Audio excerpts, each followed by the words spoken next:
I, 23 male, was born in the U.S., but I was adopted as a baby by my parents, who are from Thailand, and I've lived there my whole life. I'm very lucky because my life is great here. I have a great English tutoring job, a great family, my parents and my little sister, and also a fantastic wife, 23, and newborn twin daughters. Recently through Facebook, my bio parents reached out to me. I don't know how they found me, but they did. They said they would really like to meet me, and for me to meet their kids in the U.S. I've honestly feared this day my whole life because I didn't know how to respond. So I talked to my wife and family to see what I should do. Finally, I decided that if they wanted to meet me, they would have to come to Thailand instead of me going there, because they were the ones who gave me up. So if they really wanted to have a relationship with me, that would help prove that they actually wanted to. I won't lie, it would be expensive to get here. Their flights are about $1,500 each, so $3,000 if my bio parents just came, or $7,500 if my bio siblings also come. So they said they couldn't afford it, and it would be cheaper for me to come to them, which is true, but I want them to make an effort. Then I get a message from what I guess is my bio aunt, cursing at me about how I should just fly to the U.S. to meet my real family so I could be where I belong. I asked her what she meant by that, and she went on about it's where my real family is and how America would be a better place to be than Thailand because it's a third world country, which made me pretty mad. So I told her that if she thought the U.S. was a better place, why didn't she adopt me instead? And some other things. Then my bio parents got angry and started messaging me about that, so I just stopped talking to them for now. However, my aunt wasn't wrong about Thailand technically being a third world country, but I've been to the U.S. once, a year and a half ago with my little sister and wife. I think Thailand is a better country for me, even though I'm not originally from here. It's the place I want to be, especially now that I have kids, because it's a lot cheaper here. For example, I make 1,250,000 baht, which is only $36,000 a year, which isn't a lot in the U.S. But here, our house, 4-bedroom, 4-bath with a nice pool, only costs 5.6 million baht, 162,000 US dollars. The biggest thing is healthcare, since we have kids, and healthcare here is either free or extremely cheap compared to the U.S. So I have no reason to live where I belong. I think I'm in the right for wanting my bio parents and family to come here instead of me going there, even though it costs more for them, but I don't know. I will revisit the U.S. sometime when our twins are older, because it was a nice place when I went there, but no plans to move there. So am I the idiot? Not the idiot. Why would you want to invest your limited income in visiting a family who abandoned you and then called you 20+ years later, only to scold you? Family is more than blood. If they want to meet you, that's on them. Unfortunately, their behavior makes them seem insufferable. I'd be reluctant to meet them at all. Hold your ground and make them come to you. Yeah, have they even offered to pay for you to come to them? Even if they did, I can't imagine a long flight with 2 newborns. I wouldn't go at this point. You haven't been their son for over 20 years, and what they said about your country is outright rude. Stay home with your wife and kids. Your bio aunt is a jerk. You are with your real family. Your bio family are strangers who know nothing about you or your life. They don't get to dump you when they didn't want you and then snap their fingers for you to come running now that they do. And are you even sure that they're the right people? Also, before you meet bio parents, I strongly recommend counseling to discuss precisely these issues, such as what do you hope or fear from the meeting? How will it change your life? What if they turn out to be unpleasant? And so on. Shame on them that they barged in like that without giving you a chance to go through the process. If you don't want anything to do with them, don't talk to them. You owe them nothing. My partner and I, we're both women, have lived together for about a year. Neither of us wants to get married. There are just bad family experiences there on both sides. We've always split expenses based on income. I make about twice what she makes before taxes, so we split everything 60-40. I get taxed a lot higher. A couple of months ago, her uncle, who didn't have any kids, passed away, and she unexpectedly got a few $100,000 in cash and stocks. She had no idea this was coming and had only met him a few times. We split rent and all household items by income and have been talking about upgrading our furniture, mainly buying a king-sized bed and a new sectional. Before all this, I would have expected to keep the current split of me paying the majority. It's what we did for other common purchases, but since she just got this huge cash infusion, I suggested we consider that and at the very least make it 50-50. My partner got really mad about this and said I was an idiot trying to capitalize on her family's death and saying inheritance shouldn't ever be a factor. I wasn't asking for a percentage of her inheritance. I just thought it should be part of how we split things that benefit both of us. Was I being an idiot here? For clarity, she makes about $65K a year in base salary with some sporadic bonuses. My salary is a set $120K. She inherited about $270K in cash and about $140K in stock.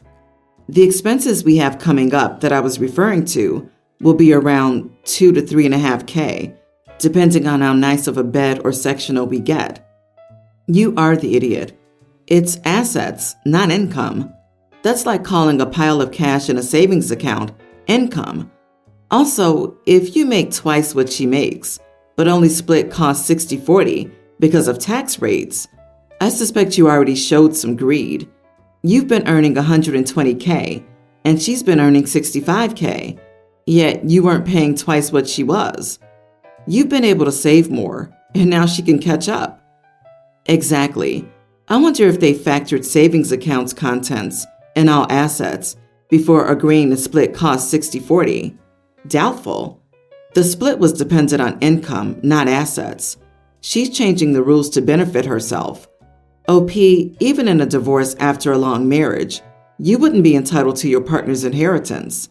Stop counting other people's money. I disagree. OP is not the idiot. So if she inherited $10 million, OP would still be the idiot for asking for a 50-50 split? Most bank accounts do a 3% return on savings accounts every year. I don't see why OP should pay more than 50%. I don't know why some people act like you're a monster. Why shouldn't she split the cost of the new furniture 50-50? Both of you are going to use it in your shared home. The only difference is that she has the cash that she just inherited, and you will have to earn the money to pay your share. You aren't asking for half the inheritance. It is completely reasonable if you've been paying a higher portion of the bills due to your income that she should at least cover half the cost now that she has this extra money. Honestly, I would expect her to buy the furniture. When my partner and I bought our house, I had extra money. And guess what?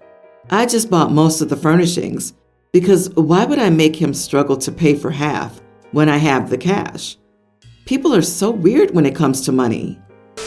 My 28 male girlfriend, let's call her Emma, 26, likes to wear high heels and has ever since I've known her.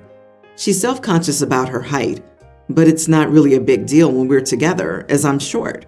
She's 5'2" and I'm 5'6". The issue, however, is when we go out together, she normally drives as it's her car and she drives in her heels. I repeatedly tell her she should switch to flats and not drive in them as it's dangerous. But she refuses and says she knows how to drive in them and is used to it and claims in some cases it's easier as you can pivot between pedals easier. I think she's not being honest, as I can't possibly see how it would be easier. Last week she got into a small accident and rear-ended someone. I wasn't there, but a car changed lanes in front of her and she rear-ended it. I bought her some sneakers and told her to use them as driving shoes and left them in a car. And she called me an idiot and said her accident had nothing to do with her shoes and that I should drop it. Am I the idiot here?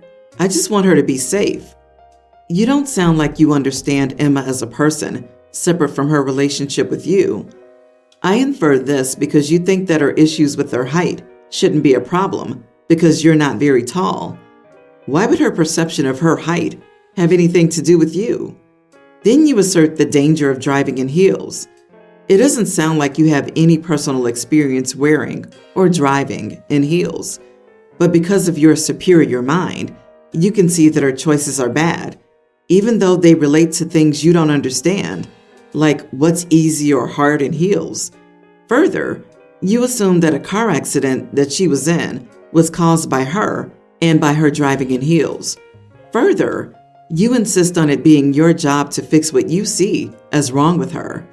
You are the idiot for treating her like a person with no agency and like you know her experience better than her.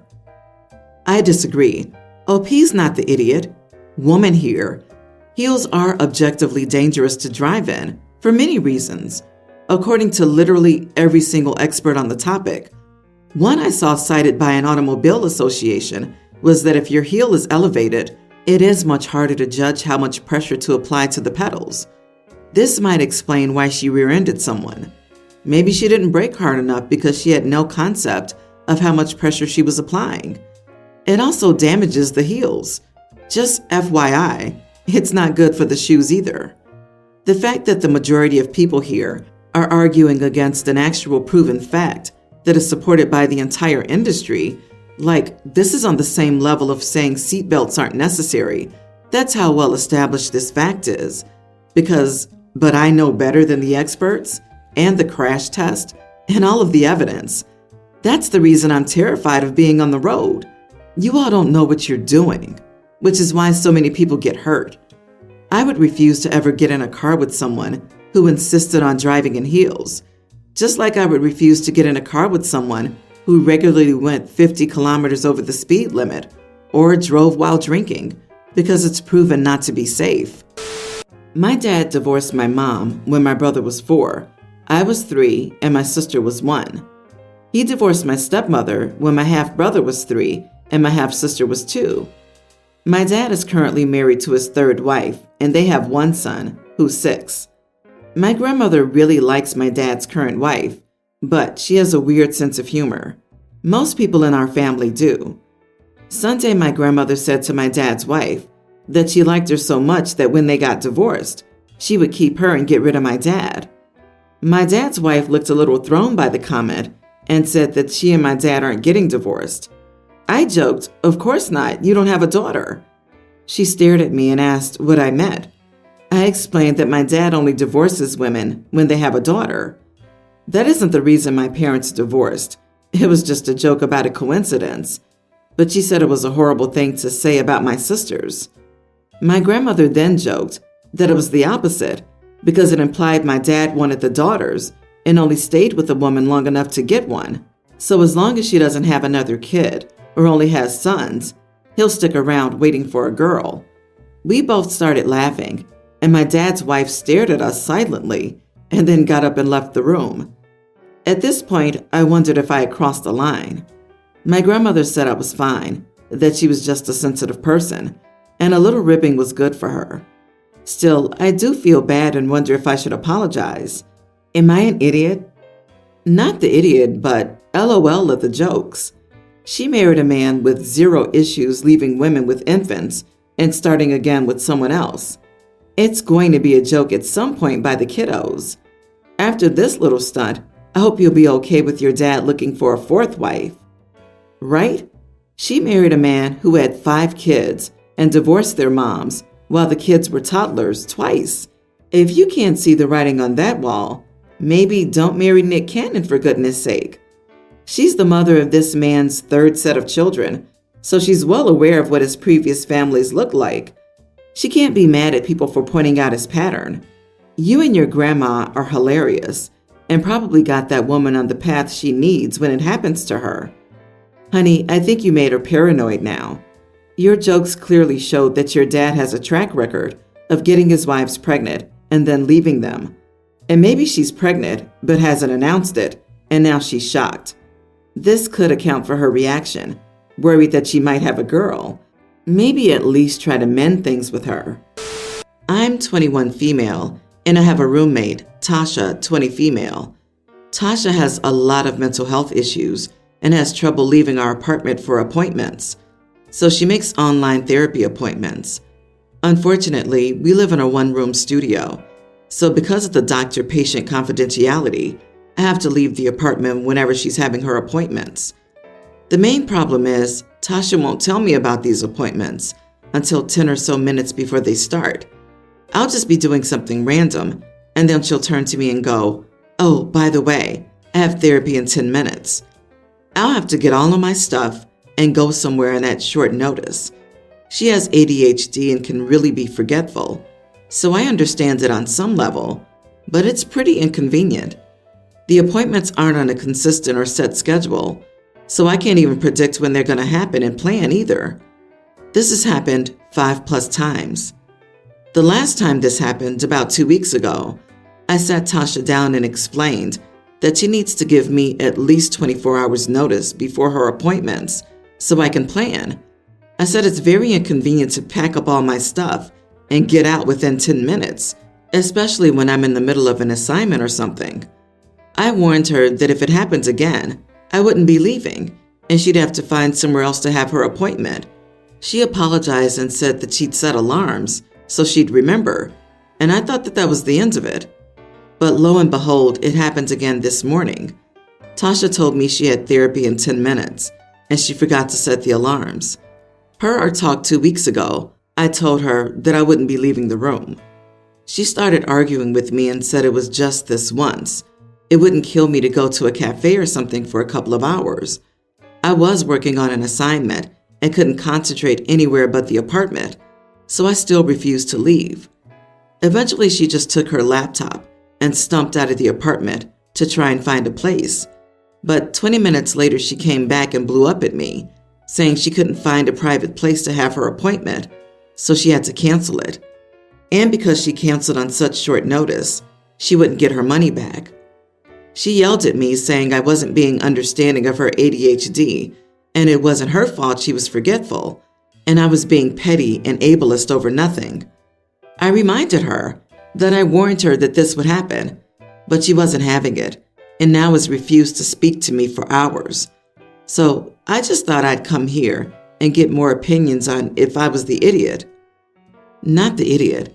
You also pay rent, so you have equal rights, and 10 minutes warning means she doesn't respect your time or your schedule. I'm assuming her therapist gave her tips and recommendations on coping with her ADHD so she can still have a productive life. Even after your warning, she's still not making adjustments, so she's making her problem into your problem. This is not about you being ableist. It's you setting boundaries and expectations, and her showing that she's incapable or unwilling to respect them. She can sit in the bathtub, no water, with her laptop on her lap, and close the bathroom door if she wants privacy at the last minute. Otherwise, plan ahead. Therapy appointments are scheduled in advance, so she has plenty of time to tell you about this one. She had 2 weeks to give you notice, and she didn't, and now she has to pay for an appointment.